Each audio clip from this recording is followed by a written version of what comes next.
할렐루야. 서로 축복하십니다. 명절 잘 보내셨습니까? 한 번 더 축복하시죠. 얼굴이 달덩이 같습니다. 좋은 뜻에서 한 말입니다. 오늘 성경에서 한 인물을 우리가 만나게 되는데 그 사람의 이름은 빌립입니다. 이 빌립이라고 하는 이름을 우리가 가장 처음에 사도행전 6장에서 우리가 만나게 되는 분의 이름인데, 우리 이제 예루살렘 교회의 구제 문제 때문에 복잡한 사건이 터졌죠. 그걸 어떻게 우리가 해결할 수 있을까? 그러다가 직분자를 세웁니다. 그래서 직분자를 세우는데 직분자 7명을 세우게 되는데, 그 중에 사도행전 6장에 보시면 7명의 명단이 쭉 기록이 되어 있는데 스데반 다음으로 나오는 사람이 빌립입니다. 그리고 이제 빌립이라고 하는 사람은 신약성경에서 우리가 3명을 만날 수 있는데, 예수님의 12 사도 가운데 한 사람이 빌립입니다. 고향이 베세다라고 하는 고향이었고 베드로와 안드레와 같은 고향 출신이죠. 그리고 또 하나의 빌립을 만날 수 있는데, 그 빌립은 헤롯이라고 하는 그 대왕의 아들 이름이 빌립입니다. 아들이 둘이 있었는데 두 아들 이름 모두가 다 빌립이죠.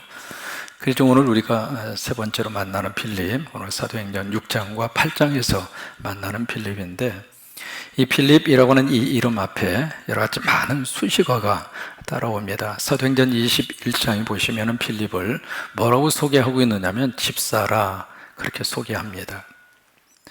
그러니까 사도행전 6장에서 뽑은 사람들이 누구냐면 집사였죠. 그리고 안수를 주었기 때문에 지금으로 말하면 안수 집사입니다. 집사라라고 하는 호칭이 부르고 있고, 두 번째 사도행전 21장에 보시면 빌립이라고 하는 사람을 전도자라, 그렇게 수식어를 붙입니다. 이 전도자라고 하는 말은 영어로 에벤겔리스트, 복음 전하는 사람이다, 그 말이죠. 또 하나 이 빌립이라고 하는 사람은 누구인가? 바로 사도행전에서 만나는 최초의 선교사입니다.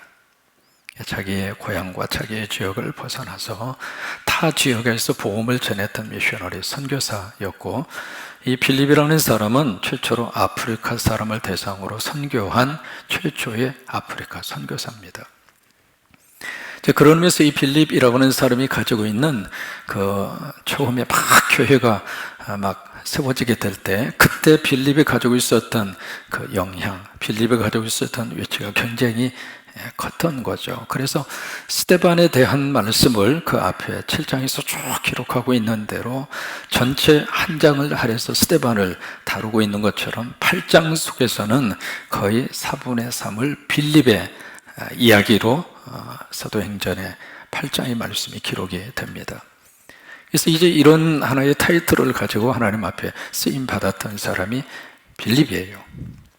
그러면 빌립이 사도행전에 나타난 최초의 미셔너리 선교사였다면, 우리 한국 교회 안에 최초의 선교사가 누구일까? 이기풍 목사님이십니다. 원래 이기풍 목사님은 평양의 유명한 강패입니다. 1865년에 태어났죠. 그래서 주목으로 살던 사람인데, 이분이 이제 평양시 이렇게 걷다가 전도를 받아요. 마펫 선교사의 전도를 받습니다. 청년 예수 믿고 구원 받으세요. 억양이 이상 선교사의 전도를 받고 열받쳐가지고 옆에 있는 돌멩이를 들여서 얼굴을 후려치는데, 그 돌이 마펫 선교사의 턱을 맞습니다. 피투성이가 돼서 쓰러졌죠. 이제 그 일이 있고 나서 그 일이 25살 때 있었는데, 5년의 세월이 지난 다음에 그 당시 조선 반도에 청일전쟁이 일어납니다. 그래서 이제 평양에서 도저히 살 수가 없어서 원산으로 피난을 가요. 피난을 가는데 뒤에서 누군가가 비슷한 억양의 목소리로 전도하는 소리를 다시 한번 들어요. 청년 예수 믿고 구원 받으세요. 그래서 누군가 싶어서 봤더니 얼굴이 비슷한 스왈렌 선교사의 전도입니다. 참 신기하게도 5년 전에 있었던 그 사건과 이렇게 같이 겹치고 오버랩이 되면서, 거기서 이기풍 이분이 예수 그리스도를 영접하고 성령을 받고 하나님의 사람으로 바꿔집니다. 그리고 나서 5년 전에 자기가 돌로 얼굴을 후려쳤던 그 선교사가 더 미안한 거예요. 그래서 일부러 마펫 선교사를 찾아가서 용서를 구하고 같이 이 선교사님하고 이기풍 이 두 분이 같이 전국을 다니면서 복음을 전합니다. 사람은 사람을 변화시킬 수 없어도 하나님은 사람을 변화시킬 수 있습니다. 아무리 깡패라 하더라도 성령 받으니까 사람이 그렇게 달라진 거예요. 하나님은 좀 더 우리 자녀들을 변화시키고 여러분들을 변화시키고 우리 남편을 변화시키고 우리 민족을 변화시키고 하나님 외에는 사람을 바꿀 수 있는 힘을 가진 존재가 없습니다. 그래서 이분이 예수 믿고 변화를 받아서 신학을 해요. 평양신학교에 들어가서 신학을 공부하신 후에 1907년 9월 17일 이 날짜 굉장히 중요한 날짜입니다. 우리 한국에 최초로 조선 야소교 장로회라고 하는 것이 그때 처음으로 태동이 됩니다. 그러면서 동노회라고 하는 노회를 그때 시작을 해요. 동노회라고 하는 것은 Independence Presbytery에서 독립노회다 그 말이에요. 이제는 더 이상 선교사의 간섭을 받지 않고 조선인 나름대로 독립해서 노회를 운영하시고 그래서 그때 처음으로 그 노회를 창립을 하는데 창립하는 그날 한국당 최초로 7분의 목사 안수를 합니다. 근데 그 중에 한 분이 이기풍 목사님이세요. 그래서 안수를 받은 다음에 노회 창립 기념으로 선교사를 파송하는데 어디로 파송하느냐면 그 당시 조선인들에게 사마리아 땅, 제주도로. 그때의 제주도는 완전히 외국입니다. 제주도로 이기풍 이분을 선교사로 임명을 해서 파송을 합니다. 그래서 우리 한국 교회의 최초의 선교사는 이기풍 선교사님이세요. 사도행전에 기록된 최초의 선교사는 바로 빌립이에요. 근데 이 빌립이 이제 어떻게 돼서 이 거기까지 가서 선교를 하게 됐는가? 흩어지게 됩니다. 우리 이제 지난주 우리가 살펴본 대로 예루살렘 교회에 큰 박해가 왔고 그 박해 때문에 사도들을 제외한 모든 성도들이 다 흩어집니다. 있을 수가 없었죠. 있을 수 있는 환경도 되지를 못했고요. 흩어지게 되는데 흩어져서 그들이 어떻게 살았는가 오늘 성경이 말씀을 하고 있습니다. 흩어져서 거기서 숨어 죽은 듯이 지낸 것이 아니라 흩어져서 그들이 완전히 기가 꺾여서 거기서 낙심하고 절망하고 그들이 산 것이 아니라 흩어진 장소마다 그들이 어떤 역사를 일구었는가 여기 4절에 보시면은 우리에게 말씀을 하고 있습니다. 4절에 그 흩어진 사람들이 두루 다니며 뭘 전해요? 복음의 말씀을 전하세요. 박해라고 하는 것 때문에 어쩔 수 없이 그들이 흩어졌지만 본인들의 선택이 아니죠. 강요된 인생, 강요된 그런 것 때문에 다른 지역으로 흩어진 곳으로 갈 수밖에 없었는데 바로 흩어진 그 장소를 그들은 어떻게 받아들였는가? 바로 사명의 현장으로. 흩어진 그 장소를 그들은 무엇으로 받아들였는가? 선교 현장으로 받아들인 겁니다. 그래서 우리가 여기에 온 것은 지금 숨어서 살기 위해서 온 것이 아니라 하나님이 우리를 파송하셨다. 하나님이 우리를 선교 현장으로 보내셨다. 따라서 한번 해보실까요? 믿음이란 해석이다. 그래요. 신앙은 해석입니다. 어떻게 해석하느냐? 그게 신앙이에요. 똑같은 일을 만나고 똑같은 사건을 경험을 하는데 그 일과 사건 속에서 믿음의 사람은 그것을 내 관점과 내 주관으로 해석하지 않습니다. 하나님의 관점으로 해석합니다. 예수 그리스도로 해석합니다. 복음이라고 하는 그 관점에서 내 사건과 일을 해석을 합니다. 그래서 믿음은 무엇인가? 믿음은 해석이에요. 그들이 흩어진 장소로 가게 된 것은 어쩔 수 없이 흩어지게 됐지만은 흩어진 그 장소와 흩어진 그 현장을 그들은 하나님의 관점으로 해석하고 하나님이 나 보내셨다. 하나님이 나를 이곳으로 파송하셨다. 선교 현장으로 그것을 해석하고 선교 현장으로 받은 거예요. 사도행전 창세기 45장에 보시면 요셉을 만날 수 있는데 요셉이 17살 때 형제들에 의해서 노예로 애국으로 팔려갑니다. 은 20냥의 몸값을 받고 노예로 팔아먹어요. 그 당시에 노예라고 하는 것은 한 번 노예면 영원한 노예입니다. 근데 그것도 다른 사람이 아니라 무슨 이제 배달은 형제입니다만 피를 나는 형제잖아요. 이게 먼 사람이 와서 나를 속상하게 하면 이해가 돼요. 왜? 모르는 사람이니까. 그렇잖아요.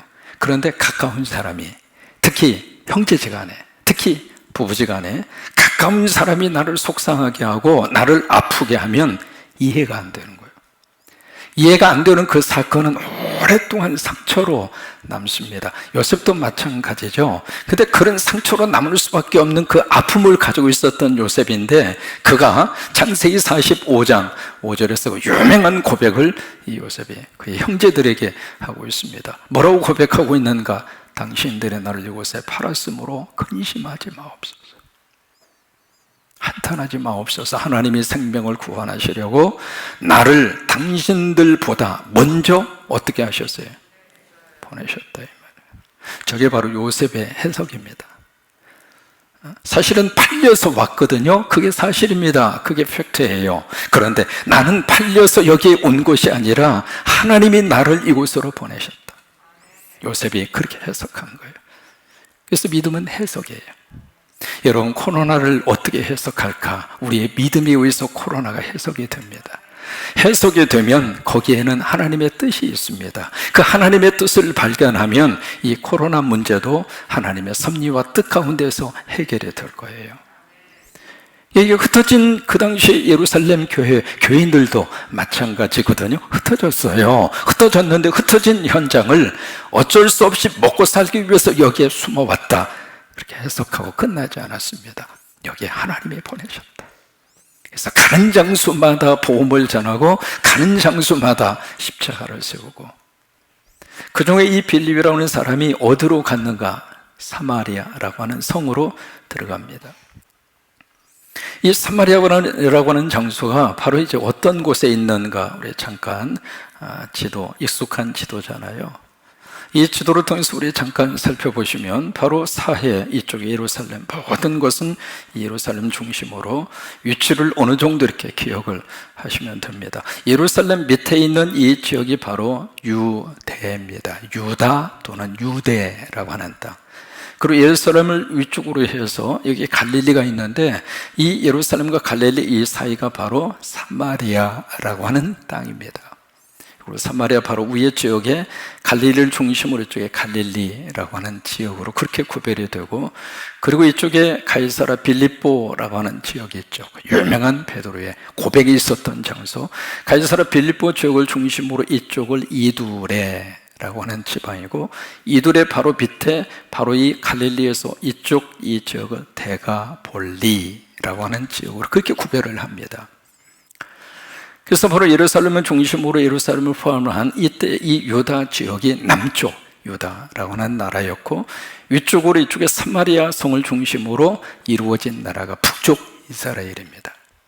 근데 이 둘 사이가 왜 이렇게 앙숙이 됐는가? 역사적인 아픔이 있습니다. BC 722년에 이쪽에 이제 유프라데스 강, 티그리스 강 이쪽 유역에 아수르라는 제국이 500년 동안 이쪽 전체를 통치하고 있었습니다. 말 그대로 엠파이어 제국입니다.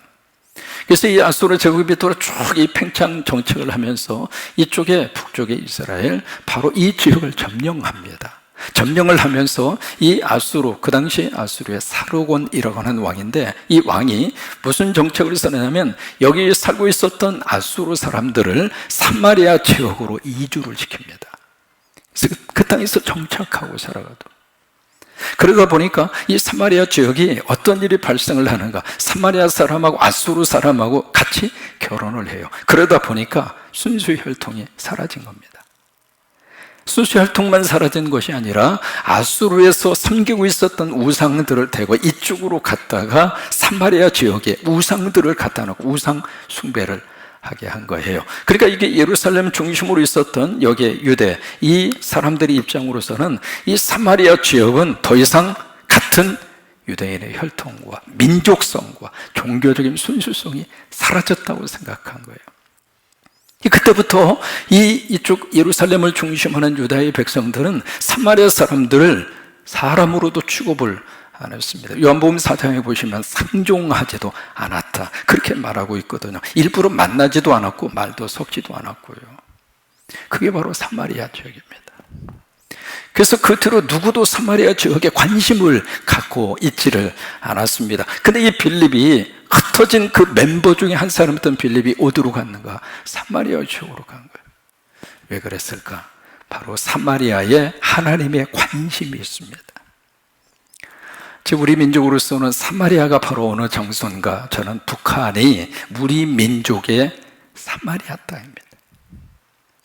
같은 언어를 쓰고 있고요, 같은 민족의 뿌리를 가지고 있는데, 지금 북한과 남한이라는 이 관계는 마치 유태인들하고 사마리아 사람의 관계하고 거의 비슷합니다. 그러면 우리가 북한 선교에 대해서 이야기하잖아요. 이야기할 때마다 묘한 감정이 마음속에 있습니다. 그 당시 이 사람들이 느끼는 감정과 우리의 감정이 거의 비슷한 측면이 없지 않아 있어요.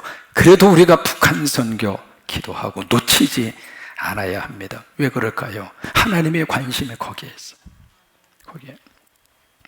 그래서 빌립이 사마리아 성에 가서 이제 전도를 해요. 전도를 하는데 이 빌립의 전도를 통해서 어떤 결과가 나타나게 됐는가? 두 가지의 큰 결과가 나타나게 됩니다. 첫째는 기적이 일어났습니다. 그 다음에 두 번째로 이 사마리아 성에 어떤 결과가 나타나게 됐는가? 두 번째, 그 성에 큰 기쁨이 있게 된 겁니다. 이 두 가지의 결과가 나타나게 됐어요. 자, 어떤 기적이 그들 가운데 일어나게 된다는가 한번 보실까요? 자, 5절입니다. 빌립이 사마리아 성에 데려가 그리스도를 백성에게 전파하니. 그러니까 빌립이 전도한 메시지는 첫째 그리스도입니다. 그 다음에 두 번째로 6절에 보세요. 무리가 빌립의 말도 듣고 행하는 표적도 보고 한 마음으로 그가 하는 말을 따르더라. 이게 두 가지 움직시가 있습니다. 첫째는 들었어요. 두 번째는 보았어요. 여러분, 이것이 복음 안에서 주시는 하나님의 놀라운 역사입니다. 그러니까 들어야 축복이에요. 들어야 믿음이 생깁니다. 들어야 하나님의 역사가 나타납니다. 내 영혼 속에 내 안에 성령님이 계셔서 성령님이 주시는 말씀이 서로 함께 하나로 만나는 순간이 들리는 순간이에요. 들은 거예요. 그러니까 그 다음에 복음의 역사를 그들이 보게 된 거죠. 그러면서 구체적으로 어떤 일이 그들 가운데 일어났는가? 7절입니다. 함께 읽습니다. 많은 사람에게 붙었던 더러운 귀신들이 크게 소리를 지르며 나가고 또 많은 중풍병자와 못 걷는 사람이 나았다. 여기 이제 이것이 바로 사마리아 성에서 나타난 기적이었습니다. 이게 귀신이 떠나가고, 여러분 지금도 복음 앞에서, 그리스도 앞에서 귀신이 떠나갈 줄로 믿습니다. 제가 살았던 LA 지역의 북쪽으로 가면 처치 온 더 웨이라고 하는 교회가 있습니다. 길 위의 교회라고 이름을 가지고 있죠. 그 교회의 예배의 특징이 있습니다. 뭐냐면 예배 딱 시작이 되면 온 성도들이 일어나서 동과 서와 남과 북으로 딱 보면서 예수의 이름으로 귀신아 물러가라 외쳐요. 그래서 동쪽, 서쪽, 남쪽, 북쪽 네 군데를 보고 예수의 이름으로 귀신아 물러가라 선포를 하고 예배를 시작을 합니다. 그런데 그 교회 안에 기적이 나타나는 거예요. 지금도 예수님의 이름으로 귀신은 떠나갑니다. 예수님의 이름으로 병이 치유함을 받습니다. 여러분 이렇게 믿으시면 아멘. 그래요. 그래서 나를 힘들게 하는 영적인, 정신적인 어떤 마귀와 사탄이 주는 그런 것들은 예수님의 이름으로 물리치세요. 어떤 분이 꼭 귀신 앞에서 좀 봐주라고, 좀 나갔으면 좋겠다고 사정한다고 귀신이 나가는 게 아닙니다. 명령하셔야 돼요. 예수님의 이름으로 떠나갈지어다. 예수님의 이름으로 떠나갈지어다. 명령하면 귀신은 예수님의 이름 앞에 복종하게 됐어요. 예수님의 이름으로 병든 자들이 나음을 받으며 이 시간 예배 드리면서 하나님이 그렇게 역사하시기를 축원합니다. 말씀 들을 때 하나님이 여러분들의 몸을 만져주시기를 바라고, 병이 낫게 되기를 바라고, 걱정이 떠나가기를 바라고, 스트레스가 주님의 이름으로 풀어지기를 바라고. 그러니까 사마리아 성에 기적의 역사가 나타났습니다. 여러분, 하나님에게 있어서는 기적은 일상입니다. 우리가 생각했을 때 기적이죠. 하나님은 지금도 살아서 역사하시고 예수 그리스도는 어제나 오늘이라 영원토록 동일하신 분이기 때문에 그 기적의 역사를 지금도 똑같이 행하신다 그 말이에요. 두 번째로 사마리아 성에 어떤 역사가 나타나는가? 8절입니다. 8절에 한번 보실까요? 같이 한번 읽습니다. 그 성에 그냥 큰 기쁨 그러면은 맛이 없습니다. 그 성에 어떤 기쁨? 큰 기쁨. 이 크다고 하는 말을 헬라어로 메가스라고 그래요. 메가스. 여기서 나온 영어가 메가톤이라고 하는 단어. 이게 사도행전 8장에 이 크다고 하는 메가스라고 하는 단어가 3번 나옵니다. 1절에 큰 박해, 그때의 박해가 메가스입니다. 보통 박해가 아니었습니다. 상상할 수 없는 큰 메가톤급의 박해, 그게 예루살렘 지역에 밀어 닫히게 된 것이고, 그 다음에 2절을 보시면 크게 울었더라. 그때의 크게가 메가스입니다. 그냥 울음이 아닙니다. 말 그대로 큰 울음. 그때 8절에 보니까 이 빌립을 통해서 사마리아 성의 복음이 전해지고 거기에 하나님의 역사가 나타나니까 그 성에 어떤 기쁨이 가득 찼는가? 어떤 기쁨? 그보다 더 커요.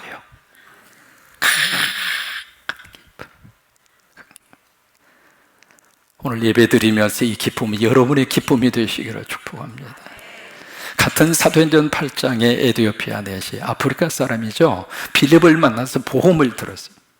복음을 듣고 이 에디오피아 내시가 어떤 반응을 보였는가? 39절로 가서 한번 보시겠습니까? 이 에디오피아 내시가 39절입니다. 같이 한번 읽죠.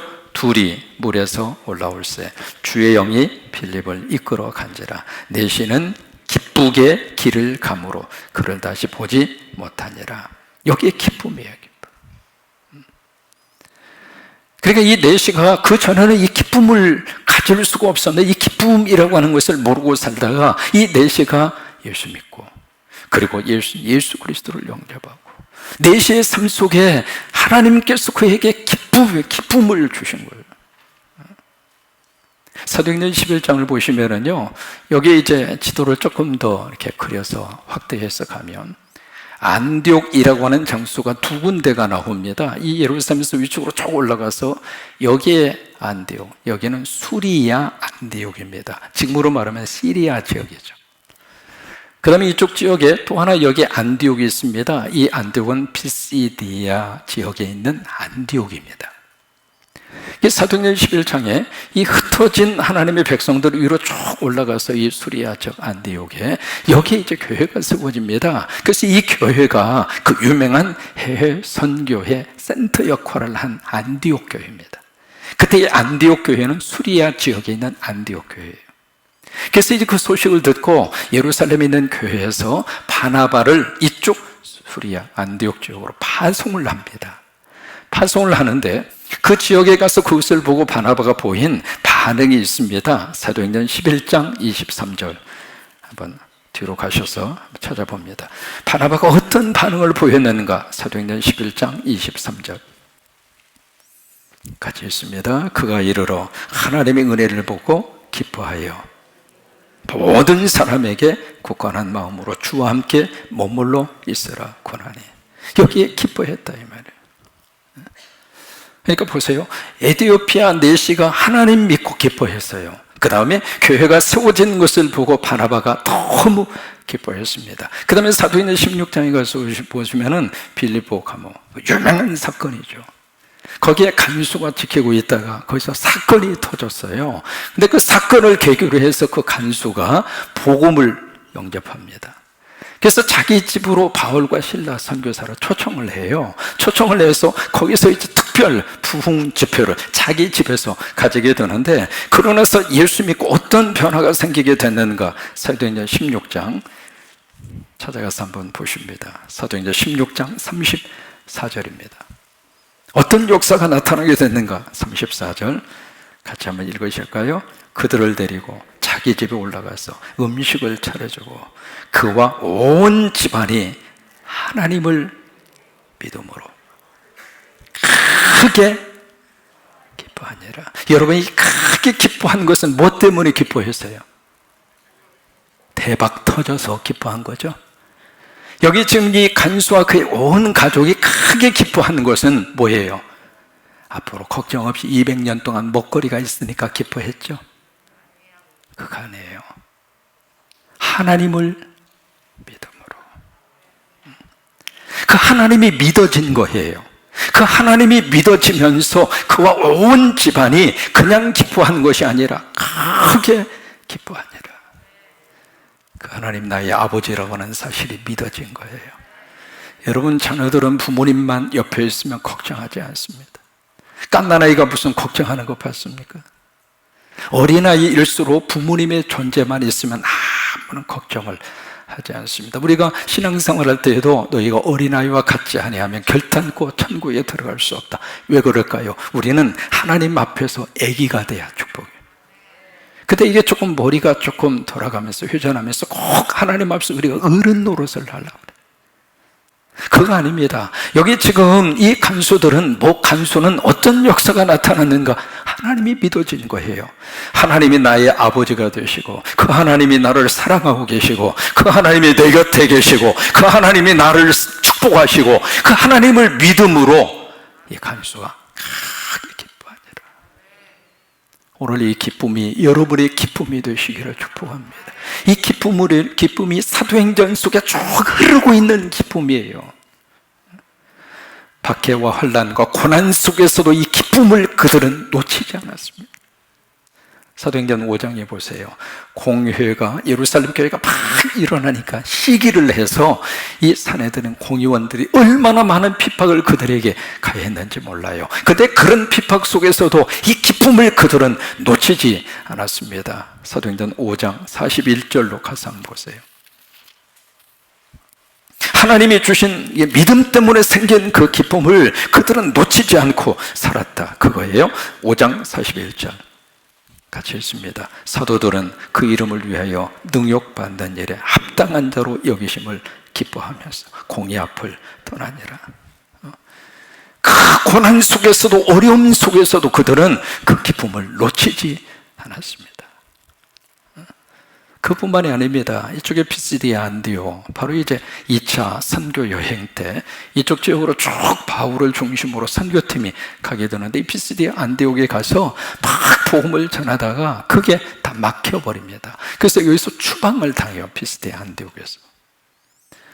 그러니까 선교 중에는 어떤 위기가 지금 찾아왔잖아요. 계획하고 기도하고 갔는데 다 막혀버린 거예요. 그랬을 때 그들이 그것을 보고 제자들이 어떤 반응을 보이는가? 사도행전 13장 51절로 52절 한번 가서 보시겠습니까? 사도행전 13장 52절. 그런 현실 속에서 그들은 무엇을 가졌는가? 13장 52절 말씀 같이 읽으실까요? 제자들은 기쁨과 성령이 충만하니라. 여러분, 이것이 초대 성도들이 가지고 있는 그들의 트레이드마크였습니다. 오늘 우리 안에 이 기쁨이 우리 안에 충만하시기를 축원합니다. 지금 우리가 코로나 때문에 신조어가 많이 탄생을 했죠. 그 중에 코로나 블루라고 하는 말, 이 블루라고 하는 것은 우울하다 그 말이에요. 이 코로나 때문에 우울한 현상들이 여기저기서 얼마나 지금 많이 일어나고 있는, 이것은 한국뿐만 아니라 전 세계적으로 가정폭력이 급상승하고 이혼율이 상상할 수 없을 정도로 자살을 하는 사람이 끔찍할 정도로 지금 많이 드러나는 시대.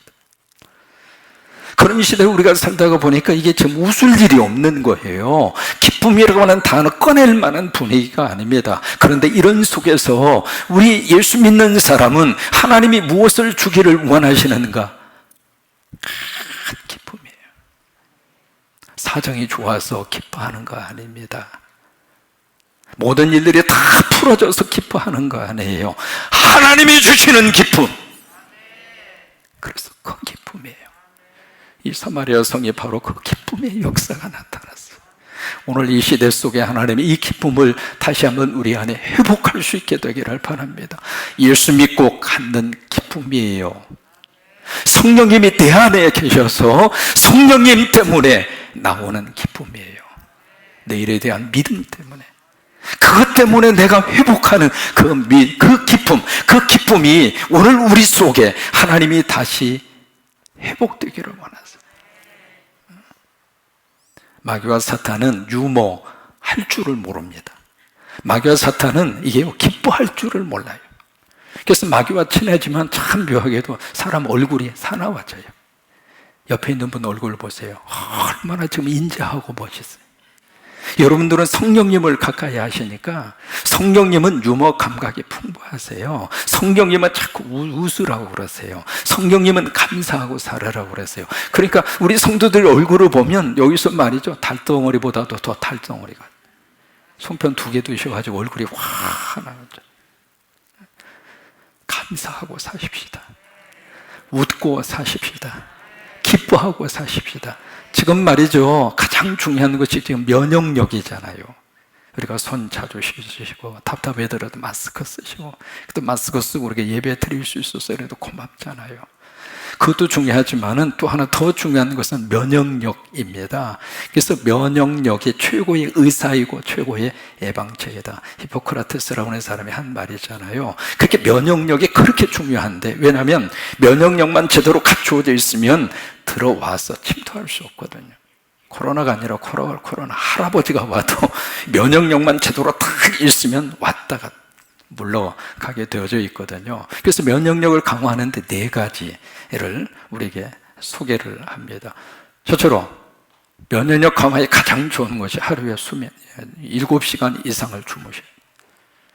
예배 드리시다가 졸리면 주무세요. 7시간을 하루에 푹 주무시라고 하는 거예요. 그게 면역력 강화의 첫 번째 필요한 요소입니다. 두 번째는 적당한 운동입니다. 유산소 운동하시고, 그래야 이제 면역력이 강화되고, 세 번째로 목 뒤나 아니면 귀 밑이나 아니면 겨드랑이 있죠. 이쪽에 이제 임파가 모아지는 장소랍니다. 이 임파가 제대로 원활하게 흘러가면, 장로님 맞아요. 이 임파가 원활하게 흘러가면 이게 면역력이 생기게 되는데, 그래서 여기 목 뒤라든지 귀 밑이라든지 겨드랑이를 하루에 10분 정도 마사지를 해주랍니다. 그래서 면역력이 키워진다고 하는 거예요. 지금 귀 밑에다가 양손을 딱 대시고 막 지금 마사지를 좀 하세요. 그냥 마사지하면 좀 뭐하니까 주님 오늘도 복 주세요. 축복하면서 이렇게 면역력 강화를 위해서 귀 밑에 한 10분 정도 이렇게 마사지를 해주시면 이 림프가 원활하게 흐르면서 면역력을 강화시킨다고 하는 거예요. 그리고 네 번째로 가장 중요한 게 있습니다. 껄껄 웃으면 면역력이 강화돼요. 이게 웃으면은요, 백혈구가 늘어나면서, 그러면서 여기에 이제 엔돌핀이 솟아나고, 그러면서 사람의 몸의 면역력이 강화가 되는데, 미국의 인디아나라고 하는 인디아나 메모리얼 대학의 연구팀이 연구를 했습니다. 연구를 해서 나온 결과가 뭐냐면, 껄껄 웃는 웃음으로 15초를 웃으면 이틀 동안 수명이 연장된답니다. 오래 살고 싶으면 웃으세요. 이 뇌는 참 묘해요. 이게 가짜로 웃는 것도 진짜처럼 인식을 해요. 그러니까 억지로라도 웃으면 나에게 복입니다. 아멘도 안 하시잖아요. 웃을 길이 없는 세상이지만은 우리가 하나님 때문에, 예수님 때문에 우리가 다시 한번 이 기쁨을 충만히 회복을 해서, 근데 웃어도 살짝 가벼운 미소는 별로 효과가 없어요. 껄껄하고 웃어야 돼요. 너털 웃음을 웃어야 돼. 그래야 면역력이 강화가 돼요. 그래서 여러분, 코로나도 이기시기를 바라고, 오늘 이 기쁨의 영성이 여러분 속에 그대로 회복되시게 되기를 주의 이름으로 축원합니다. 그래요, 초대교회 성도들이 어려움이 왔습니다. 그래서 다 뿔뿔이 흩어질 수밖에 없었는데 빌립은 사마리아 성으로 가서 복음을 전합니다.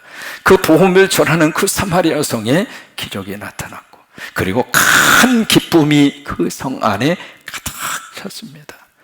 여러분, 기쁨의 은혜가 넘치시게 되기를 주의 이름으로 축원합니다.